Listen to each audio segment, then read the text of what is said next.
शेतकऱ्यांची शेती जर रोबोनी केली तर तुम्हाला विश्वास बसणार नाही, परंतु बारामतीच्या कृषी विज्ञान केंद्रामध्ये रोबोद्वारे शेतामध्ये जी तण येतं या तणाची छाटणी केली जाणार आहे. कशा पद्धतीने या रोबोचा वापर करण्यात येणार आहे या संदर्भात आपण जाणून घेणार आहोत. माझ्या बरोबर शेती तज्ञ आहेत संतोष करंजे सर. मला सांगा सर, हा रोबोद्वारे शेतातील तण आपण जाळून टाकणार आहे, कशा पद्धतीने याची रचना केलेली? निश्चित शेतकऱ्यांची मुख्य समस्या जी आहे ते तण आहेत आणि तण नियंत्रण करण्यासाठी आज मजूर उपलब्ध नाहीत. मजुरी इतकी आहे आणि मजूर जरी लावले तरी ती वेळेत मिळत नाहीत आणि काढण्यासाठी तेवढं काही इफेक्टिव्हली तण काढलं जात नाही.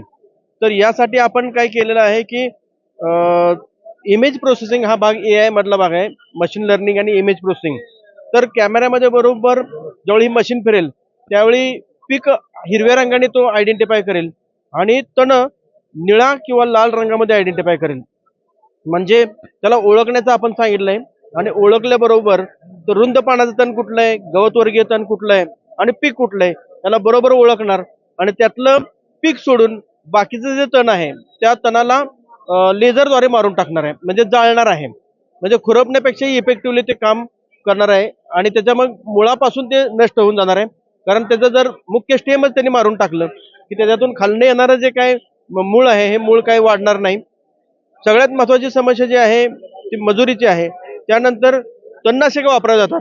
आता तणनाशकं एवढी वापरली जातात की ज्याच्यामुळे जमिनीवर हानी होते किंवा त्याच्यातले तणनाशकाचे जे अंश आहेत हे अंश मरून पिकामधून आपल्या पोटामध्ये जात आहेत. त्याच्यामुळे कॅन्सर सारखी समस्या वाढायला लागली आहे आणि मुळातच शेतकऱ्यांना तणनाशकं मारले तरी तण नियंत्रित होत नाहीत. म्हणजे अशी समस्या अशी आहे की कुठलंही तणनाशक मारा तेवढ्यापुरतं तण जाळेल, पुन्हा 2-4 दिवसामध्ये आपण जी आपण लेझरद्वारे तण जाळणार आहे म्हणतोय, मग ह्याला काय गॅस त्याच्यामध्ये गॅस भरला जाणार आहे किंवा काय कशी सिस्टीम राबवणार? याच्यामध्ये हा सगळ्यात महत्वाचा प्रश्न आहे की हा जो आहे हा लिथियम आयन बॅटरी जी आहे ती बॅटरी 24 व्होल्टची ह्याच्यामध्ये दिली. बॅटरी चार्ज केल्यानंतर तो 7 ते 8 तास चालणार आहे. याच्यामध्ये 1 एकरची जी खुरपणी आहे हा जवळपास 1 तास ते सव्वा तासामध्ये पूर्ण करणार आहे. 1 तास 20 मिनिटांमध्ये मॅक्झिमम 1 एकरची खुरपणी करणार आहे. आणि याच्यामध्ये जसं आपण प्रिंटर असतो त्याप्रमाणे प्रिंटरमध्ये प्रिंट करत जातो तसा हा तणाला मारत मारत जाणार आहे, पिकाला सोडून तणाला मारत जाणार आहे. शेतकऱ्याला हा खर्च परवडण्यासारखा आहे का? आणि ह्याची जर ही मशीन घ्यायची झाली तर याचं कॉस्टिंग किती असतं? वैयक्तिक शेतकऱ्यांनी ह्याच्यामध्ये जायची गरज नाही. एखाद्या युवकाने जर ह्याच्यामध्ये काम केलं, जसं आपण मोटर गाडी खरेदी करतो, टेम्पो खरेदी करतो, स्वयंरोजगार जर त्याला करायचा असेल तर त्यांनी मशीन विकत घेऊन शेतामध्ये विविध प्रकारची खुरपणी करू शकतो. आता सगळ्यात सोपं गणित आहे. 1 एकरच्या खुरपणीसाठी शेतकऱ्याला 5 ते 6 हजार रुपये खर्च येत असेल तर ह्या युवकांनी फक्त 3,000 रुपये त्याच्याकडून चार्ज करावे आणि दिवसभरात 6 एकर जर केले तर साहित्रिक 18,000 रुपये त्या युवकाला मिळणार आहेत. बॅटरी चार्जचा खर्च जास्तीत जास्त 100 रुपये येईल, 50 ते 100 रुपये, याच्यापेक्षा जास्त खर्च येणार नाही. आणि त्यांनी फक्त रिमोटवर चालवायचं, शेतामध्ये जायचं नाही. वळवायसाठी बी रिमोट आहे, सरळ चालण्यासाठी रिमोट आहे. म्हणजे प्रत्येक ठिकाणी आतमध्येही त्यांनी जाण्याची गरज नाही. फक्त एक काळजी घ्यायची की जास्त चिखलामध्ये चाकर उतरणार नाहीत याप्रमाणे ते चालवलं पाहिजे. वापशावर तो चालवला पाहिजे, अन्यथा तो गाळात रुतणार नाही एवढी फक्त काळजी त्यांनी घ्यायची. पाऊस आल्यानंतर ही मशीन चालणार? अगदी पावसात नाही, अंधारात पण तो चालतोय. कारण अंधारामध्ये पण तो ओळखतो तणाला, त्यामुळं दिवस असो किंवा रात्र असो तो चालणार आहे. पावसामध्ये वरून पाणी पडलं तरी काही फरक पडणार नाही. फक्त जास्त ओल झाली नाही पाहिजे. ओल जास्त झाली तर चाकं याच्यामध्ये फसू शकतात. त्याच्यामध्ये पण आपण काम करतोय की 4 व्हील ड्राईव्ह आहे. जर चाकामध्ये जर गुतायला लागला तर तो ट्रॅक्टर इतकी पॉवर देऊन आपण त्याला थोडी कॉस्ट वाढेल. आज तुम्ही कॉस्टचा विषय केला तो 10 लाखापर्यंत जाणार आहे, पण रोजचे 18,000 रुपये मिळाले तर त्याला किती दिवसामध्ये तो नील. आपण शेतकरी बघतोय, राज्यभरातून शेतकरी आलेले आहेत. शेतकरी भेट देतात, त्याची माहिती घेत आहेत आणि बुकिंग देखील करतायत का? त्याची माहिती तुम्ही त्यांना मेलद्वारे पाठवणार का मोबाईलद्वारे?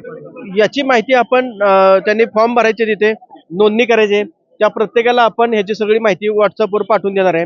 आणि ज्यांना बुकिंग करायचं आहे त्यांनी KVK बारामतीला यावं, तिथं त्यांनी आमच्याशी संपर्क करावा आणि त्याचं त्यांना डेमो पण आपण इथं KVK मध्ये दाखवणार आहे. म्हणजे आत्ता फक्त प्रायमरी माहिती घ्या, घेण्याच्या वेळी प्रत्यक्ष त्यांनी चालवून पाहावं. ट्रेनिंगला किती दिवस लागतात?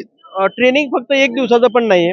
त्यांनी कसं ऑपरेट होतंय, त्यांनी काय करायचं नाही, त्याचे फक्त शेतामधलं जे मुख्य पीक आहे ते सांगायचे आणि त्यानुसार त्याला मुळात पीक सांगायचीही गरज नाही. त्याला फक्त आम्ही तणांचे ओळख करून दिली. हे तण आहे हे फक्त मारायचंय, बाकी पीक सोडून तो तण मारणार आहे. कुठल्या कुठल्या पिकांमध्ये याचा वापर केला जाऊ शकतो? सगळ्याच पिकांमध्ये चालू शकणार आहे. फक्त 3 फुटाच्या हाईट पर्यंतची पिकं त्यांनी घेतली पाहिजेत. उंच पीक असेल तर त्याला सरीच्या मध्ये घ्यावं लागेल, पीक बाजूला ठेवावं लागेल. आणि एखादं त्याच्या चाकाखाली येणारं जे तण आहे ते आपल्याला सुटेल. जर गादी वाफे असेल त्यावेळी ते सुटू शकतं. सपाट वाफ्यामध्ये परत ते उलटा फिरून आपण त्याच्यामध्ये घेऊ शकतो. शेतकऱ्यांना देखील आपण विचारू. एकंदरीत दादा, तुम्हाला कसं वाटलं हे मशीन? छान आहे. आम्ही सोलापूर माडा तालुका. आपण तण काढायचं बघतोय, मशीन कसं वाटलं? मशीन छान आहे. बिलकुल काय माहिती की अजून माहिती घ्यायची आहे त्याची पूर्ण माहिती. आणखी रुंदी किती आहे काय त्याची माहिती तुम्ही घेताय?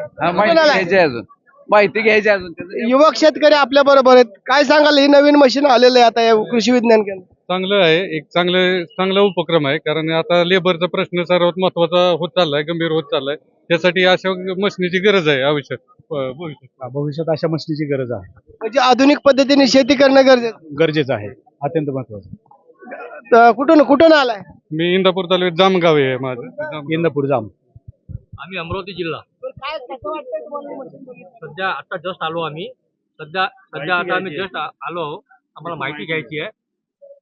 तर आपण बघतोय की अशा पद्धतीने शेतकऱ्याला जर रोबोद्वारे जर शेती करायची असेल किंवा आधुनिक पद्धतीने शेती करायची असेल तर शेतीमध्ये नाविन्यपूर्ण प्रयोग केल्यानंतर त्याचा वेळही वाचणार आहे आणि पैशाची देखील बचत होणार आहे. जर आपल्याला जर अशा पद्धतीचे मशीन पाहिजे असेल तर कृषी विज्ञान केंद्राला भेट द्या आणि या मशीनची माहिती घ्या. जितेंद्र जाधव, न्यूज 18 मराठी, बारामती.